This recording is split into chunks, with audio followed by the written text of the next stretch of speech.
qué lado Eso del río forma. está usted? Yo estoy... este es el río. No, en la ciudad de Córdoba. ¿De qué lado del río está? Vivo en la zona sur. En la zona sur. ¿Dónde Y está? mi pareja es arquitecta y me viene diciendo el sur-sureste, el nor-noroeste. ¿Por Y qué yo me ponen quedo eso? mirando y le digo, ¿por qué no me decís más fácil si el barrio es Ana María Sumarán o el O barrio que le es... regale un o- teodolito de no, peor última. todavía. O decirme San Vicente o algo por el estilo y yo me ubico por el Chacabuco, que es la única calle que sé andar, y de ahí me voy desparramando. Porque sabe usted que el río, tradicionalmente en las ciudades, según los expertos urbanísticos, son el reflejo de las ciudades. Oh, Ay, ay, bueno. Y ay. Córdoba está atravesada por el río, ¿no es cierto? Y también por la Cañada. Cañada. Y en su momento, ese río era el reflejo de las dos Córdobas. Vamos entonces con el primer informe histórico, o la primera parte de este informe histórico que hemos titulado El escandaloso loteo de la ex Villa El Pocito. Ay, ay, ay. Ah, ah, ah. El avispero investiga el escandaloso loteo de la ex Villa El Pocito. Escribe Sebastián Ianiero. Nuestros antepasados construyeron una pequeña ciudad a orillas del Suquía que la bautizaron como Güemes, en honor a un famoso caudillo. El Suquía era originariamente un curso de aguas cristalinas que dividía, como una muralla, el centro urbano de las zonas periféricas. Cuenta la leyenda que nuestros abuelos observaban dos ciudades, una directa, es decir, la que todos conocemos, y otra invertida, a través del reflejo que brindaba aquel río. El escritor italiano Calvino, en Las ciudades invisibles, describía que no existe o sucede algo en una valdrada que la otra valdrada no repita, porque la ciudad fue construida de manera que cada uno de sus puntos se reflejara en el espejo del agua. De modo que esta imagen invertida de la ciudad era reflejada sobre las aguas del río Suquía y luego percibida por algunos habitantes de la ciudad, quienes se encontraban atrapados por el encanto de las grandes edificaciones, las luces de neón y el bullicio propio de las grandes urbes. Esto último, al rey José Manuel le encantaba. Sin embargo, algunos humildes habitantes de la ciudad, un pequeño grupo de individuos que vivía en un lugar llamado El Pocito, prefirieron ver esa urbe directamente y no a través de su reflejo en el río. Fue entonces cuando el rey José Manuel comenzó a encolerizarse con estos rebeldes habitantes. El rey observaba el reflejo del río por horas, días y meses completos, sin apartarse siquiera un segundo. Últimamente, José Manuel percibía que el río comenzó a irradiar las más diversas imágenes, engañosas imágenes provenientes de El Pocito. Y ya se sabe que cuando el rey percibe...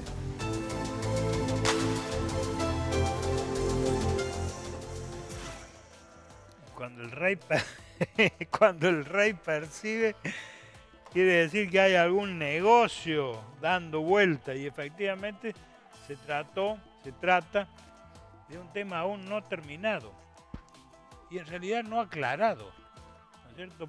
Porque más allá del debate, si había que mantener esa villa o urbanizarla bien a esa villa en pleno centro de la ciudad o erradicarla como hicieron, mandándolos a los suburbios de la ciudad con las ciudades barrios y levantar ahí shoppings, torres gigantescas, vidriadas, en fin, es un tema de debate. Ahora el tema es por qué no se debate.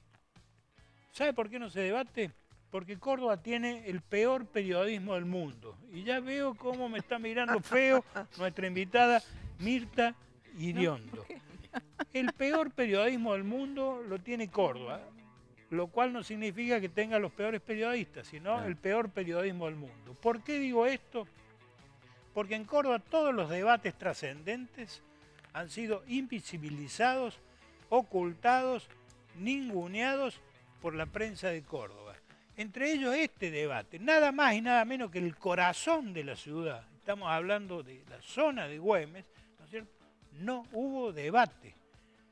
ni en los ámbitos legislativos, ni en los ámbitos periodísticos y mucho menos en los ámbitos judiciales. ¿Por qué? Porque detrás de eso había un negocio, y había un negocio que incluso tiene que ver con una empresa que está denunciada por violación del medio ambiente en Córdoba, ¿no es cierto? Pero detrás de eso, además del dinero, estaba el Fernet. Y como en Córdoba estamos, ¿cómo lo digo? Cuarteto, fútbol y Fernet. Vamos con el escandaloso loteo Villa El Pocito, segunda parte. El avispero investiga. El escandaloso loteo de la ex Villa El Pocito. Escribe Sebastián Ianiero. De inmediato, el rey José Manuel comenzó a pensar que debía transformar la villa turística El Pocito con grandes edificaciones, enormes antenas, estridentes melodías que deambularan por doquier, el incansable parpadeo de las luces de neón y el movimiento de los carruajes. El rey se encomendó a la antigua ley de convertibilidad y delegó esa encomiable tarea a la familia más importante del reino de Córdoba, los Porta. Los Porta tenían el monopolio de la fabricación de una de las bebidas alcohólicas más populares del reino, el Fernet 1882. Querido amigo, dijo José Manuel, te encomiendo esta noble tarea de urbanizar la zona. No quisiera caer en el descrédito, como le ocurrió a mi antecesor, el rey Ramón Bautista, quien tuvo que soportar que gente de la peor calaña ocupe esas tierras que por derecha o izquierda pertenecen a mí, su rey, el rey José Manuel. Enviaré a la Guardia Real para que saque a esas 210 familias de mis tierras. Les asigné alguna parcela en un lejano reino, y si no los logro convencer, les daré algunas monedas de oro y plata, o el famoso saco real de alimentos, dijo José Manuel. Así fue como los habitantes de El Pocito fueron trasladados en grupos a otro reino. Y cuando ya no quedaba ninguno, el resto de los habitantes de la ciudad observó a través del río cómo poco a poco aquel predio se fue poblando de las más diversas alimañas que trajeron pestes a la ciudad. Hoy por hoy, algunos habitantes de Güemes saben que no todo lo que parece valer fuera del espejo resiste cuando se refleja. Sin embargo, otros observan con optimismo los cambios que se produjeron en la Villa El Pocito. Algunos, a lo mejor los menos, presienten que tanto la zona céntrica como la periférica de nuestra ciudad viven la una para la otra, mirándose constantemente a través del espejo, pero no se aman.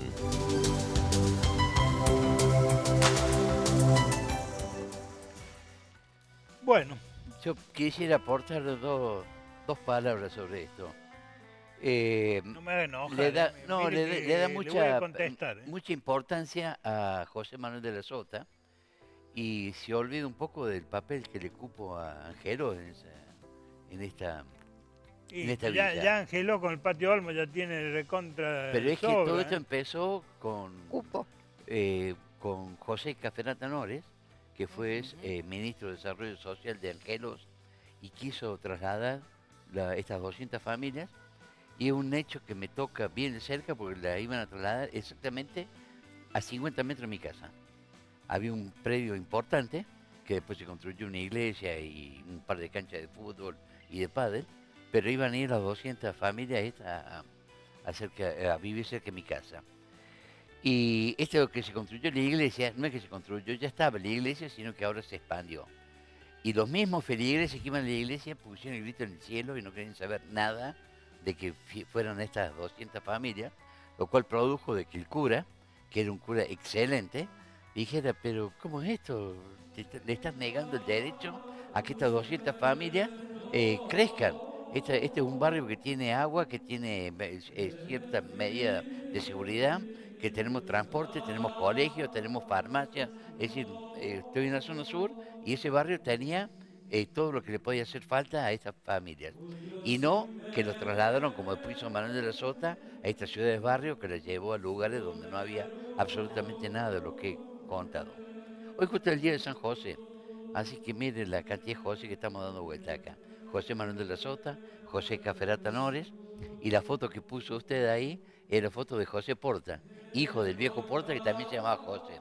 Así que estamos acá con el onomástico dando Y vuelta. falta porque en las Sí. historias de Córdoba, aparte de ser invisibilizadas por la prensa, tienen una particularidad, que son cambiantes, ¿no es cierto? Porque empezaron los Porta, después apareció un tal Turco Salim, después apareció un Proaco, y después Sí, sí. se hundió la avenida Por Belezarfield. favor. Se por hundió favor. la avenida Belezarfield Sí, sí. en Villa El Pocito. Sí, sí. O sea que ni siquiera por una cumplieron lluvia. con las normas Sí, sí, ambientales reglamentarias. Sí, sí. Se violaron absolutamente todas las leyes de urbanismo ambiental.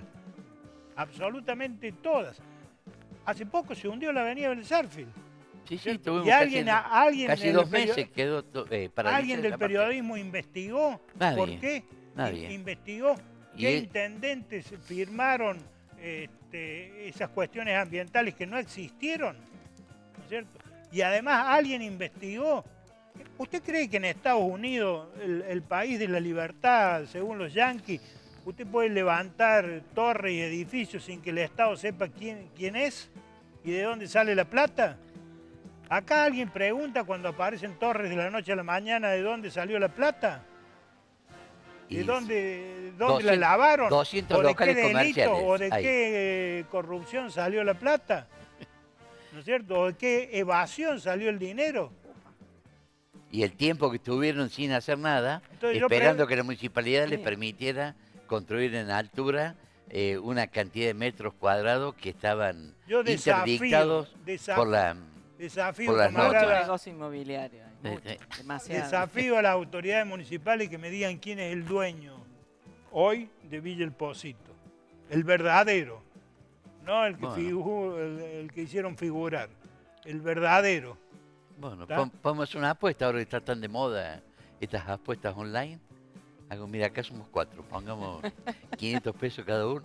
Y el que gana se lo lleva.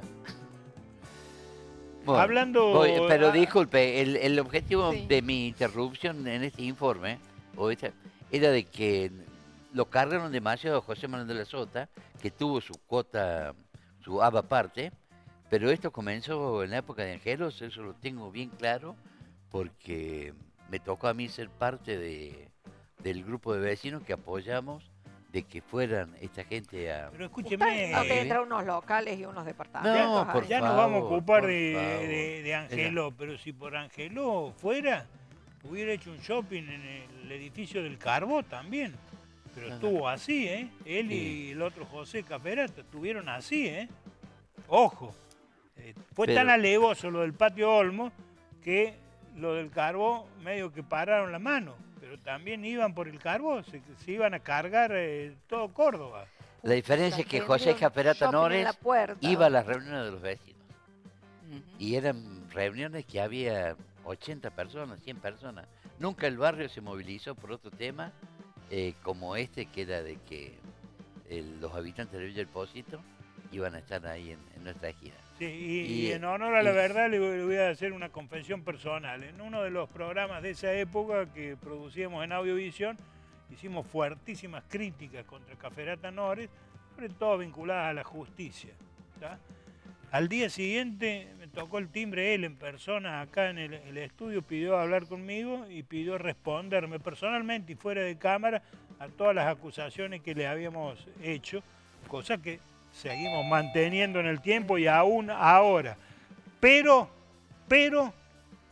en los últimos 15, 20 años, no hay un gobernador, no hay un funcionario que levante el teléfono para aclarar algo. Se hacen los dolobos. Le digo una Absolutamente. cosa, con las cosas que usted está diciendo estos últimos días, a mí me da miedo que suene el timbre, ¿eh? En estos días.